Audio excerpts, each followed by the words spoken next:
YouTube, what's going on, y'all? It's Mitch, and I'm back with another video. I know it's been a minute, and I know the video's short. I got my hands up. Trying to make sure everything good, man. Y'all know I'm moving soon. Trying to make sure everything good mentally. I'm knowing. It should never take that long. But hey, we back. We here now with what may be the shortest video I have ever dropped on the channel. Like, this one is not long. We here. The video I dropped before this was the longest video I ever dropped on the channel. So it's just like, it's the law of equivalent exchange. Like, comment, subscribe, hit that bell. So you'll see every single time I post. I appreciate y'all for tuning in, man. Y'all know it means the world to me. Y'all like, comment, subscribe, and viewing the vids. All that stuff y'all do not have to do. And from the bottom of my heart, it means the world to me that y'all choose my videos to watch, that y'all enjoy my videos, that y'all even give me the time of day, man. It means the world to me. Hope y'all enjoyed today's video, even though it's short. Comment hashtag road to 110K in the comment section, man. It's really on the way, and I'm gonna stop all that talking, and I'm gonna get right into the video. The most avoidable deaths of all time. Rest in peace to all these people. Philip Quinn, death by a lava lamp explosion. In 2004, Yo, I've never trusted those lava lamps. I've always been suspicious of those lava lamps. They just look dangerous. I remember I got a lava lamp for one Christmas when I was really young, and when I was setting it up, I was just like, nah. I'm like, nah. Do y'all know how hot those things get? Nah, I don't even think they look cool enough for the risk that they pose. It's not worth it. If you got a lava lamp, I don't know, listen to this closely. 24-year-old Philip Quinn from Washington State was at home. 2004, that's when I was born. That's so crazy. Like, at the same time when I was born, somebody died. The same time when you was born, somebody died. When somebody died, you was born. Like, I had just got here, and this guy was like in college already. Like, I was nothing when this nigga was taking his first step. Watching his lava lamp do its thing. But apparently it wasn't doing its thing fast enough for his liking. Instead of waiting patiently, Quinn had an idea that no scientist would ever approve of. He put the lava lamp directly on the stove to speed up the process. Physics had other plans. As the liquid inside overheated, the pressure built up until the lamp violently exploded. Philip. Bro, I can't lie to you. I can't say that I wouldn't have done something like that. It's just something, you know, when you get a little quick idea and it happens too fast for you to think too hard about it. And then afterwards you think like, yo, that could have went really poorly. I'm lucky to still be here. That was a really bad idea. Like, we all have stuff we do like that. Yo, I can't say that I wouldn't have been like, what'll happen if I put it on the stove? What'll happen if I just throw it in the microwave for a couple seconds? You can't be mad at him for this, bro. You actually can't be mad at him for this. Glass shard shot across the room with enough force to pierce his chest, striking him in the heart. Quinn collapsed and died almost instantly. Yeah, it was his time though. That's some Final Destination shit for real. Bro, the lava lamp explodes. The glass shard hits him in his heart. It was time for you to go. Hopefully he can have some peace knowing that, like, bro, like, if you didn't put the lava lamp on the fridge, the house was gonna collapse. It was gonna happen either way. Like, sometimes I'd be wondering, like, I wonder, was that even his idea? I wonder that idea get planted into his brain because it was time. Like, I wonder, like, when it's time, do you have like urges? You know what I'm saying? Like, think about, okay, boom, you go out on the way to get some chicken from Chick-fil-A, you get in an accident. I wonder if the urge put into you, like, go get some Chick-fil-A, you know, so you can trigger the event to start. Like, did he get a thought, all of a sudden he got an urge, like, yo, I really want to put this lava lamp on the stove. Like, I really want to see what's gonna happen. Like, I can't resist it. Because I'm pretty sure lava lamps literally say, do not put this on the stove. I told y'all. I got one for Christmas. And while I was putting it together, I got a bad feeling. I'm like, yo, something was just rubbing me the wrong way about the assembly. And it literally says, do not put this on the stove. When police arrived, they found the shattered remains of the lamp, and presumably a cautionary tale about why household items come with warning labels. For the record, lava lamps already have a safety warning that explicitly states, do not heat this on a stove. I'm not going to say I told you so. I'm not even going to say, I don't have to say nothing. I mean, maybe they need to make it bigger. Because the lava lamp that I had, it was like in the instruction manual. And you know when they got the instruction manual in the Texas microscopic, and then right under it is like the same thing in Spanish. Like, it was like hidden, like you had to find, at least the one I had, it was in the instruction manual. Like on one of the pages, they're just like, hey, don't put this on the stove. I just feel like, yo, if it's not safe on the stove, where is it safe? You know, what if the surface it's on gets really hot during a really warm summer day? The fact that it can explode, period, is enough for me. They're like, yo, this is good just so long as it never gets too hot. That's basically what this is saying. A piece of advice that, if followed, probably would have saved his life. David Gruntman, death by cactus revenge. On February 4th, 1982, 27-year-old David Gruntman was out in the Arizona desert, armed with a shotgun and a questionable sense of judgment. He and his roommate had gone shooting, but instead of aiming at targets, David decided to take on Mother Nature herself. In the desert with a shotgun. In the desert was already, it's like we're doing wrong on top of wrong. Like, I don't believe we should ever be in the desert unless we have to be in the desert. Why the hell were they in the desert? In 1982 at that. And he has a shotgun. Like, we're doing bad idea on top of bad idea on top of bad idea. I don't think nobody should be able to own a shotgun. I don't think there's any reason why you would need to do that much damage to anything. Anybody. A shotgun literally like obliterates whatever you're shooting it at. Someone please let me know what the hell you could ever need a shotgun for. Unless you're hunting bears. Point is, I'm already scared for this guy. We're in the desert with a shotgun. I don't think I've ever even seen a cactus. By blasting away at a massive saguaro cacti. At first, things went as expected.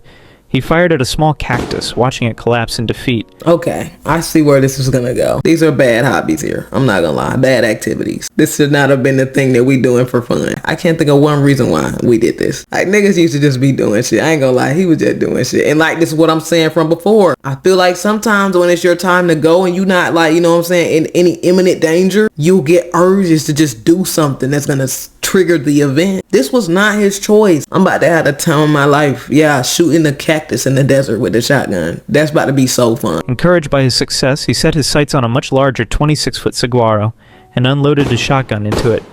And that's when karma struck back. A massive 4-foot arm of the cactus broke off and fell directly on top of him. The weight of the spiny limb crushed him instantly, ending his cactus shooting career. What the hell type of cactus was that? What the hell? Where the hell was he? The cactus crushed him. They didn't even say he died from the spikes. They said the cactus crushed him. Like a building fell on him or something. How big was the cactus? They said 26 feet? That's not true. Bro, I'm having a hard time believing that. Bro, it's like 8 more people. I don't see how this doesn't take the cake. I don't see how there's going to be anything crazier than this. I mean, once again, it is 1982 for reference. There wasn't much to do in 1982. I'm not going to lie. I can't say I wouldn't have been doing this. That's why I'm just glad I wasn't here in 1982. I can't say that I wouldn't have been like, I wonder what'll happen, you know. Permanently. David was declared dead at the scene. Locals call it cactus karma.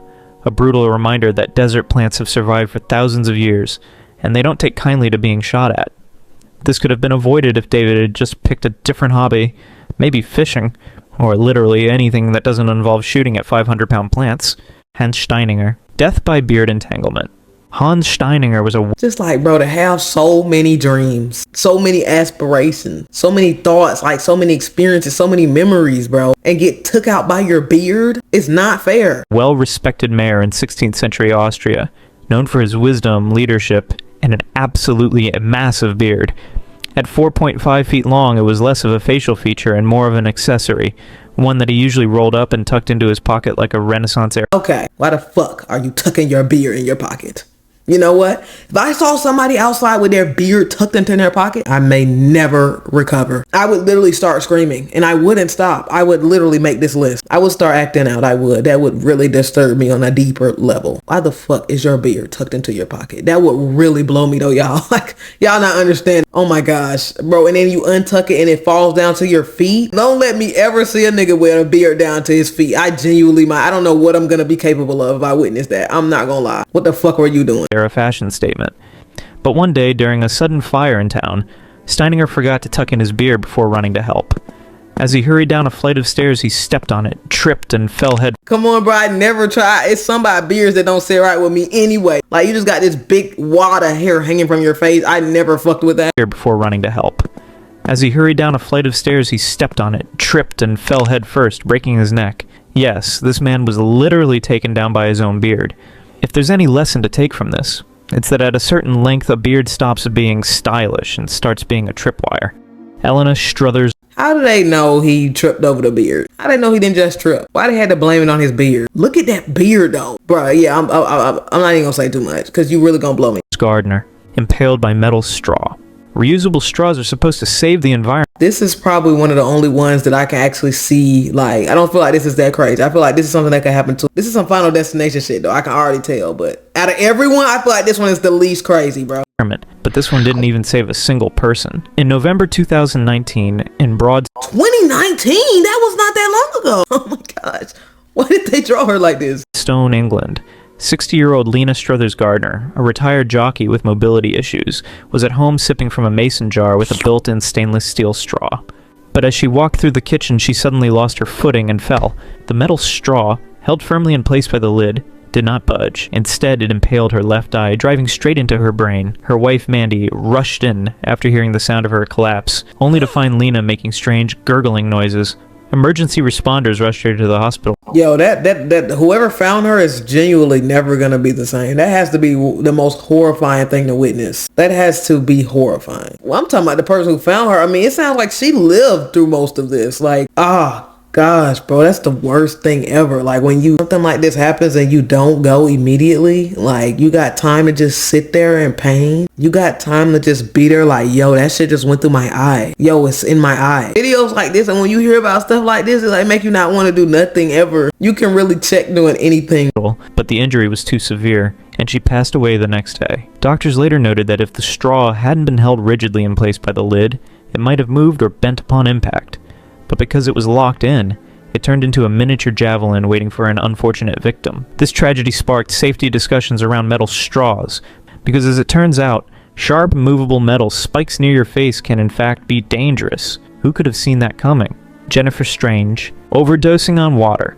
On January 12th, No, this is true. I figured this out the hard way, bro. She's not the only person to go like this. You would be surprised how many people die a year from drinking too much water. And that's what I'm saying, bro. You can literally go doing anything. Nothing is safe. Too much of anything is bad, though. You can die from sleeping too much. Like, I'm telling you, bro. No, this one's crazy. Because literally, I remember it was one time when I guess I drunk too much water and I started throwing up. And it turned out I had drunk too much water too fast. That's the thing. If you're already dehydrated and you drink hella water really fast, you're going to check out. Like, that's just crazy. You can't even drink water when you're thirsty. If you can't drink water when you're thirsty, what can you do? 2007, 28-year-old Jennifer Strange from Sacramento. You know how famous I would have been with that name? I know I'm talking. I know I'm yapping. But yo, come on, bro. Jennifer Strange, that's the type of name you got to open 1,000 packs up to get that one, bro.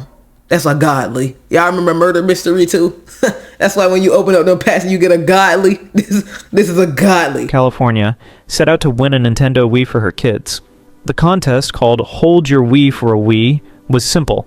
Drink as much water as possible without urinating. Contestants kept chugging water, with the last person standing winning the console. At first, Jennifer laughed along with the hosts, but as she kept drinking, she started to feel lightheaded and nauseous. Eventually, she left, telling coworkers she had a terrible headache and was going home. A few hours later, she was found dead in her bathroom. By drinking too much water too quickly, Jennifer had diluted the sodium in her blood, causing her brain to swell dangerously. Essentially, her body drowned itself from the inside out.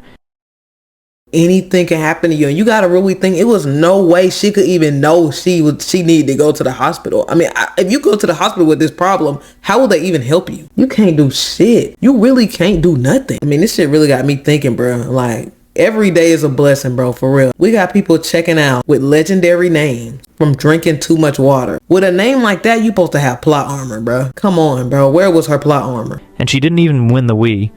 After her death, her family sued the radio station, which had ignored warnings from medical professionals about the risks of excessive water consumption. The case ended with a $16 million settlement, but tragically, no amount of money could undo such an unnecessary and preventable death. 16 million? The money you probably can't even enjoy the money every time you remember why we got this. Water is great, just don't drink it like it's a competition.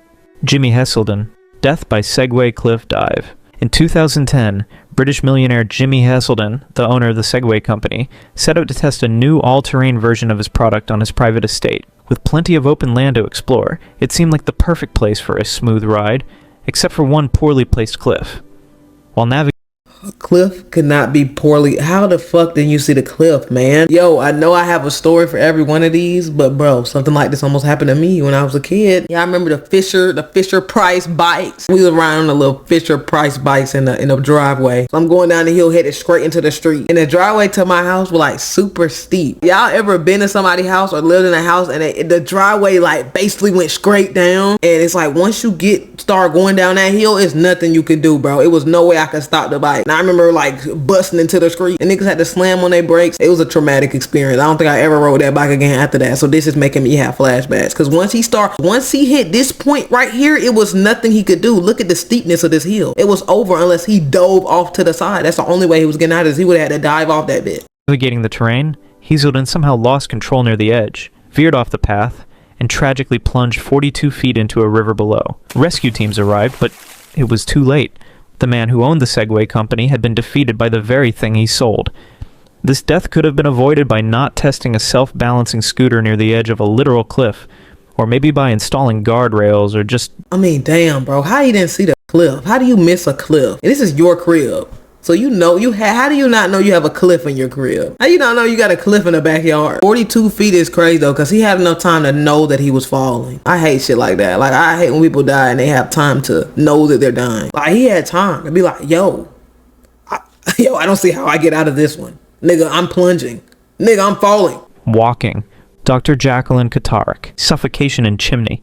In August 2010, Dr. Jacqueline Qataric, a 49-year-old physician from California, made a decision that can only be described as bold, ill-advised, and tragically final. She was in a turbulent relationship with a man named William Moody. One evening after an argument, Moody refused to see her, so she took matters into her own hands. First, she tried to break into his house with a shovel, which, unsurprisingly, didn't work. Then, instead of calling it a night and reconsidering her approach, she climbed onto the roof, removed the chimney cover, and decided to enter Santa style. Only one. I don't think no one has ever had this idea before, Jacqueline. I'm not gonna lie. I think you're the very first person to ever think of doing some shit like this. I don't think anyone has ever tried to enter the house through the chimney. You know how rare it is this deep into the simulation to have a completely unique experience? This far into the simulation, I don't think there's anything that can happen to you or anything you can think that hasn't already been thought or done before. There's just no way. It's statistically impossible.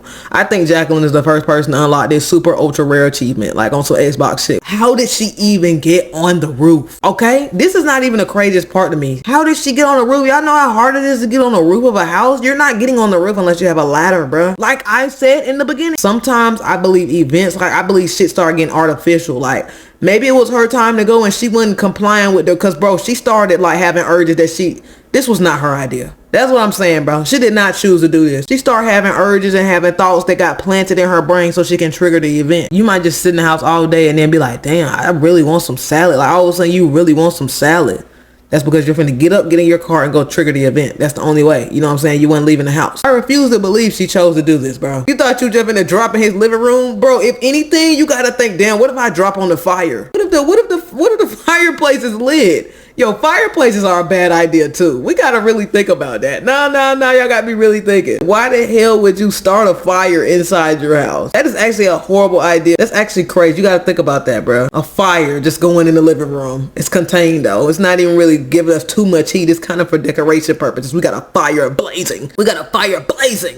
It's ablaze. We got firewood we throwing in there over there. Hopefully this goes well, bro. Hopefully it stays in that little area. One problem. Chimneys aren't designed for human travel. She slid in feet first, expecting to land safely inside, but she got stuck.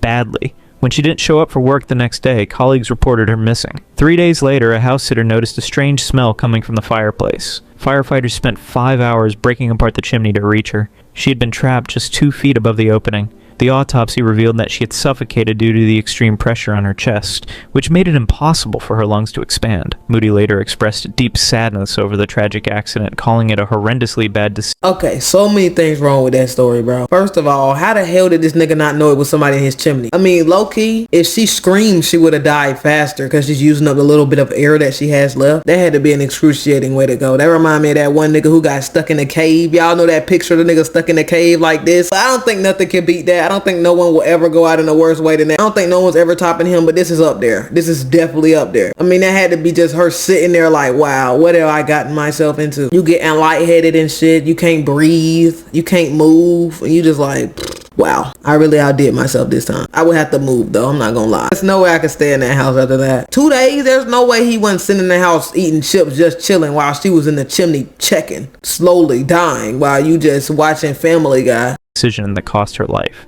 This entire situation could have been avoided by simply walking away, or at the very least, choosing a break-in method that didn't involve entering a narrow stone tunnel. Vladimir Laconos. Wow, this her real face right here, though. Look at her, bro. Death by exploding chewing gum. In December 2009, 25-year-old Vladimir Laconos, a chemistry student from Ukraine, was doing what a lot of students do, chewing gum while studying. But unlike most people, he had a habit of dipping his gum in citric acid to make it extra sour. On this particular day, Vladimir grabbed a small white powder from his desk, dipped his gum, popped it in his mouth, and started chewing. Only it wasn't citric acid. It was a highly explosive chemical compound he had been working with in his lab. Within seconds, the gum detonated inside his mouth. The blast was so powerful that it blew off his jaw and lower. I have no words. I actually have no words for this one. I mean, this one isn't even like, this one is really just avoidable. Like, there's so many different things you can do. You can dip your chewing gum in citric acid just because you want to make it more sour. Nah, I'm genuinely at a loss for words. I don't think I've ever been this speechless. Face, killing him instantly. His parents, hearing the explosion, rushed in, only to find an unspeakable scene. That's gotta be traumatic, bro. Like, what happened in here? Nah, rest in peace to everybody on this list, though. Because it's really showing me, bro. Like, nothing is safe, bro. You're never safe. Nobody's safe, ever, bro. When police investigated, they found two identical containers. One with citric acid, the other with a volatile explosive powder. In a tragic mix-up, he had grabbed the wrong one. This accident could have been avoided by labeling things properly. It also serves as an important lesson. If you're going to eat something, make sure it's actually food. As bizarre as these stories may be, it's important to remember that these were real people, with real lives. This video isn't about making fun of them. It's a reminder of how even the smallest decisions can have deadly consequences. So let's respect the dead. Like, those people had lives and memories and people that loved them, people that knew them. So much lore. Like, think about everything that person has been through, bro, to get took out by drinking too much water. That's gotta still be the craziest one to me, bro. Out of everyone on the list, that had to be the most innocent thing ever, bro. It's a contest to see who can drink the most water. What could possibly go wrong? Like, that one's gonna stick with me, bro. Hope y'all enjoyed today's video, man. Like, comment, subscribe, hit that bell so see every single time I post. I love y'all. I appreciate y'all, man. Y'all know my heart is beating for y'all, especially if you're watching this video all the way to the end. That's real love, and I appreciate you, man. I love y'all, man. I hope y'all had a great day. Hope y'all stay safe. I'm gonna see y'all in the next one, and I'm so for real.